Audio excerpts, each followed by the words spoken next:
السلام علیکم ورحمۃ اللہ وبرکاتہ۔ چشتی اینڈ اسلام علی بلاگس میں آپ کا خیر مقدم ہے۔ نحمدہ و نصلی علی رسولہ الکریم، اما بعد۔ اذان سے متعلق جو گھروں کی چھتوں پر یا گھر کے اندر جو اذانیں دی جاتی ہیں اس کے متعلق یہ ویڈیو ہے۔ بسم اللہ الرحمن الرحیم۔ فَاذْكُرُونِي أَذْكُرْكُمْ، so you remember me and I will remember you۔ اللہ تعالیٰ فرماتے ہیں کہ تم مجھے یاد کرو تو میں تمہیں یاد کروں گا۔ اذان کب دی جاتی ہے؟ جب کوئی وبا یا کوئی ٹریجڈی یا کوئی بڑی مشکل آ جاتی ہے یا انسان بہت بڑی مشکل میں پھنس جاتا ہے، تب وہ اذان دیتا ہے۔ اس کی شرعی حیثیت کیا ہے؟ اذان دینے کی شرعی حیثیت تو اس کے لیے 4 احکام ہیں کہ پہلا ہے فدعوا اللہ، اللہ تعالیٰ کو پکارا جائے، دعا کی جائے۔ نمبر 2 پہ ہے کہ اللہ تعالیٰ کی کبریائی بیان کی جائے۔ کبریائی کیا ہے؟ اذان میں اللہ اکبر، اللہ بہت بڑا ہے، اشہد ان لا الہ الا اللہ، گواہی دیتا ہوں میں کہ اللہ ہی میرا خالق ہے، اس کے سوا کوئی معبود نہیں۔ اشہد ان محمد رسول اللہ، گواہی دیتا ہوں کہ محمد مصطفیٰ صلی اللہ علیہ وسلم اللہ کے رسول ہیں، میسنجر ہیں۔ حی علی الصلاۃ، نماز کے لیے آؤ۔ حی علی الفلاح، بہبودگی کے لیے آؤ۔ تو یہ اذان جو ہے وہ اللہ تعالیٰ کی تکبیر بیان کرتی ہے، اللہ تعالیٰ کی بڑائی بیان کرتی ہے، کبریائی بیان کرتی ہے۔ اور تیسرا حکم ہے وصلو، یعنی نمازیں پڑھو۔ جب کوئی مشکل ہو، وبا ہو، ایسا ہو تو اس میں نمازیں پڑھی جائیں۔ اور چوتھا ہے وتصدقوا، یعنی صدقہ دیں آپ۔ چاروں چیزیں فدعوا اللہ، اللہ تعالیٰ کے نام کی کبریائی بیان کرنا، تیسرے نمبر پہ ہے وصلو، اور چوتھے نمبر پہ وتصدقوا۔ یعنی یہ جو ہے اس کی شرعی حیثیت یہ ہے کہ اگر آپ پر کوئی مصیبت آن پڑتی ہے تو آپ کو کیا کرنا چاہیے۔ تو اس میں نمبر 2 پوائنٹ جو ابھی میں نے آپ کو بتایا وہ ہے کہ اللہ تعالیٰ کی کبریائی بیان کرنا۔ اذان کیا ہے؟ اذان میں اللہ تعالیٰ کی کبریائی بیان کی جاتی ہے۔ کچھ پوائنٹس میں آپ کو بتا رہا ہوں جنہیں آپ سمجھیں اور غور و فکر کریں۔ یہ پوائنٹس کون کون سے ہیں؟ مان لیجیے کوئی عورت یا کوئی آدمی یا کوئی جانور جو ہے وہ پاگل ہو جاتا ہے اور وہ اپنے پاگل پن کے اندر کچھ بھی حرکت کر سکتا ہے، تو ایسے حالت کے اندر اذان دینی چاہیے۔ مان لیجیے اس جگہ جہاں لوگ رہ رہے ہیں آگ لگ گئی اور آگ بڑھتی جا رہی ہے، تو وہاں پر بھی آپ کو جو ہے اذان دینے کا حکم ہے۔ مان لیجیے ایک بڑا لشکر ہے، وہ آرام فرما رہا ہے، سو رہا ہے، اور دشمن جو ہے دبے پیر آ کر کے اس پہ حملہ کرنے کی فراق میں ہے، تو وہاں جو چوکیدار جو وہاں پر اٹینڈنٹ ہیں وہ اذان دیں گے۔ اذان دینے سے تمام لشکر جو اٹھ جائے گا اور اس کا بچاؤ ہوگا۔ تو یہ حفاظت ہے، یعنی اذان جو ہے وہ کسی وبا، کسی مصیبت کے اندر جو ہے یہ اذان دی جاتی ہے۔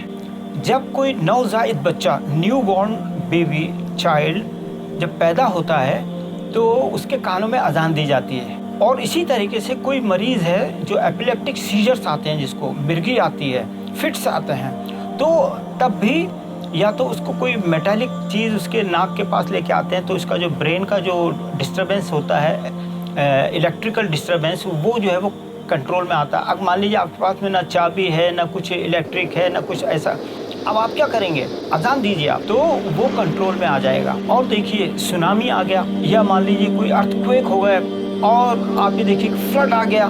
ایسے حالات کے اندر جب آدمی کی زندگی اور موت جو ہے وہ خطرے میں آ جاتی ہے اور آپ کے پاس میں کوئی سہارا نہیں ہے، تو آپ اللہ تعالیٰ کو یاد کیجئے، اذان دے کے یاد کیجئے۔ قرآن شریف پڑھ سکتے ہیں، قرآن شریف پڑھیے۔ یہاں پوائنٹ ہے اذان دینے کا۔ تو اذان کن کن حالات میں دیجیے؟ حدیث مبارکہ جو ہے وہ امام طبرانی سے ملتی ہے۔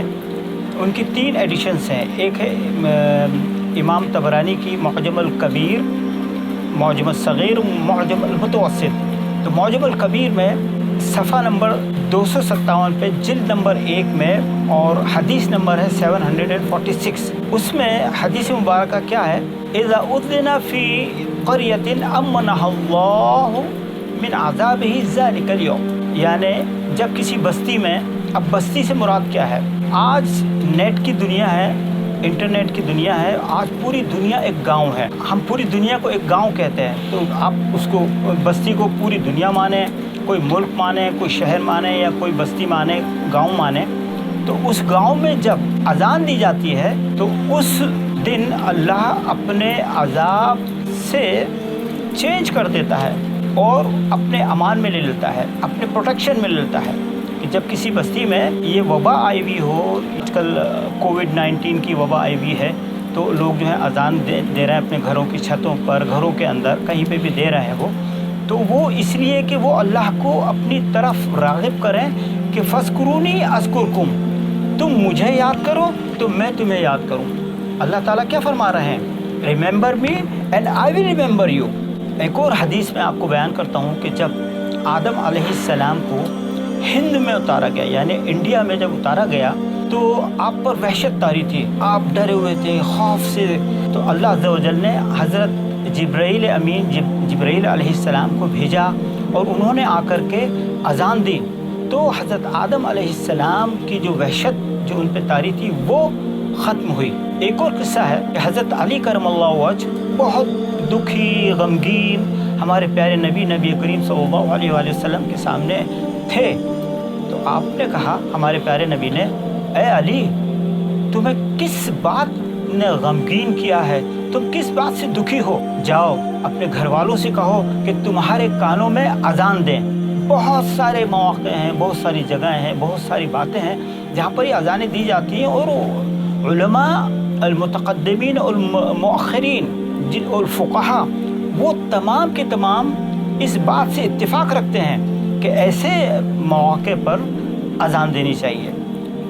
اب کچھ لوگ نہیں مانتے ہیں، کچھ مانتے ہیں، تو اس لیے اس امر کو مستحب قرار دیا گیا ہے۔ مستحب یعنی کہ اگر آپ اذان دیتے ہیں تو آپ کو اذان کا ثواب ملے گا، اور اگر اذان نہیں دیتے ہیں آپ تو کوئی مذائقہ نہیں، کوئی بات نہیں۔ اذان دینے میں ہی فائدہ ہے، کیونکہ آپ اللہ تعالیٰ کی کبریائی بیان کر رہے ہیں۔ اذان دیں گے تو ثواب ملے گا آپ کو اذان کا، اور نہیں دیں گے تو کوئی گناہ نہیں ہوگا۔ اور اسی کے ساتھ میں اللہ عز و جل سے یہ دعا کرتا ہوں کہ اس وبا سے تمام عالم اسلام کا اور تمام دنیا کے لوگوں کا کسی کو نقصان نہ پہنچے اس بیماری سے، اور سب صحت تندرست جان مال سلامت رہے۔ وصلی اللہ تعالی علی خیر خلقہ و نور عرشہ و اہل بیتہ اجمعین برحمتک یا ارحم الراحمین۔ والسلام علیکم ورحمۃ اللہ وبرکاتہ۔